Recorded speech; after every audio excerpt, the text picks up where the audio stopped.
This is Brian with ScreenFiles.com and Review. And what I'm looking at today is 2022's Vikingulven, or Viking Wolf, directed by Svensson. And this is supposedly Sweden's first werewolf movie. And as a first, it's pretty good. But judged on the continuum of werewolf movies that already exist, it's not so great. It's not bad, let's be clear. And it is certainly watchable. But the thing about Vikingulven is that it lacks passion. It lacks fight, to put it another way. It revolves around a family that's relocated to Nibel, which is a town in Sweden. And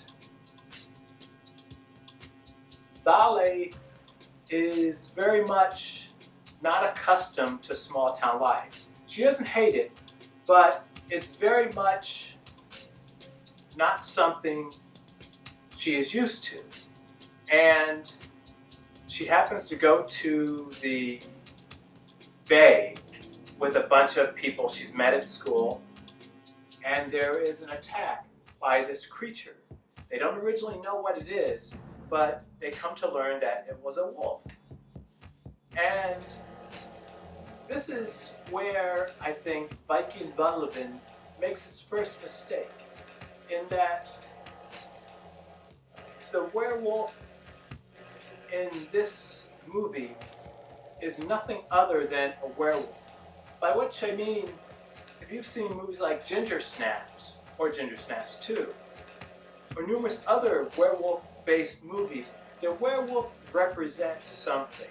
Be it a woman coming into herself as a woman, or a person coming of age. The werewolf is a representation, a metaphor for something else.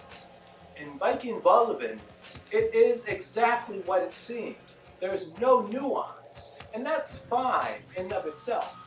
But the movie is curiously restrained. It's very well shot, and it looks great. And Svensson is one of the few directors who seem to understand how a drone should be used. Which is to say, it should enhance the mood and atmosphere of the movie. It shouldn't seemingly be there to just put footage into a movie. And the drone shots of Nibel look really good. It's a gorgeous movie. But the thing is, it's the restraint that does it no favors. It's not terribly gory. There are moments of gore, but they're few and far between. And they're very subtle. And by my reckoning, when you're dealing with something like a werewolf, subtlety is not your friend. Unless you're, I don't know, Martin Scorsese or something, where you could perhaps pull that off. For most directors, in dealing with werewolves, or their ilk, subtlety is not your friend. This movie needed to be so much more gorier than it was. Now, keep in mind, that is not the movie that Svensson actually made. But it's hard to judge it on what it is and not compare it to other movies of the genre. And that's where it comes up short.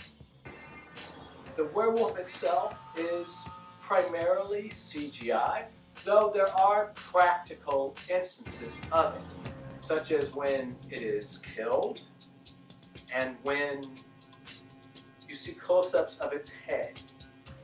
It feels like there's an actual head there in some instances. And as I said, there's an actual thing people are reacting to at points, which is refreshing. CGI actually is very good, and it's refreshing that they're not dealing with a wolf man, per se, than an actual wolf, a person transforms to it later in the movie, which we don't see, by the way, for the most part. Though it is an actual four-legged animal, not a person on two legs, which is refreshing, and it's something I like to see. But as I said earlier, this movie is too restrained. It's too subtle. It, dare I say, needed to let the animal out. It needed to go all in on the gore. It needed to be more obvious with its intentions. And there's one scene in particular that epitomizes the restraint. There's a scene where Dale is on a bus and she transforms. A bus.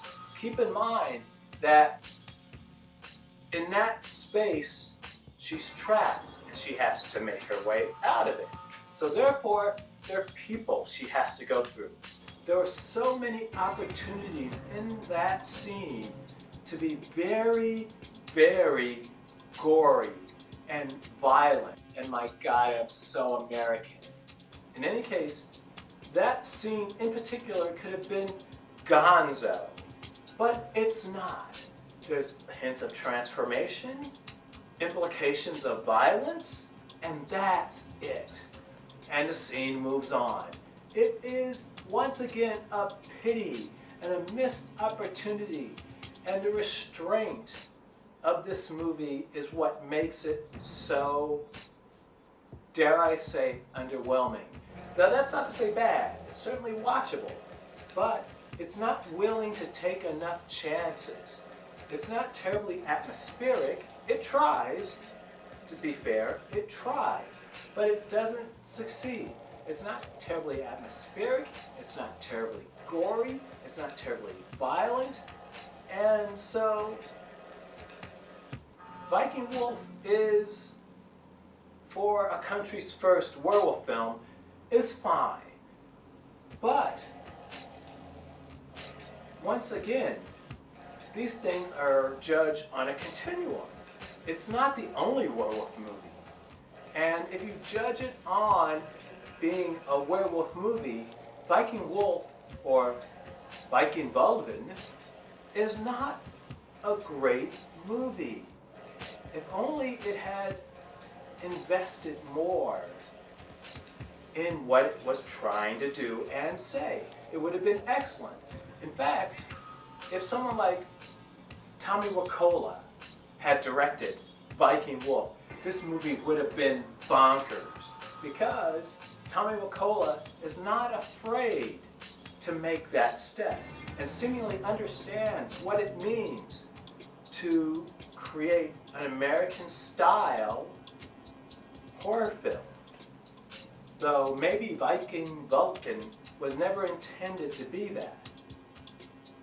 That's possible, and would perhaps be the case if one is judging it on its own merits, though it comes up short. It is certainly watchable, and it's interesting, and it's well done, and it's well shot, but it doesn't commit to the premise. It plays it too safe. It plays it too orderly. And as much as I'm not a fan of the Felipe Mora Howling sequels, those movies are batshit crazy and bonkers. And overall, thematically speaking, I don't think they work particularly well. But they're interesting and fun to watch.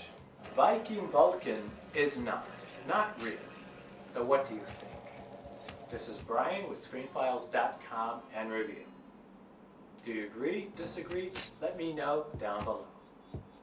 And as usual, consider a like or a follow.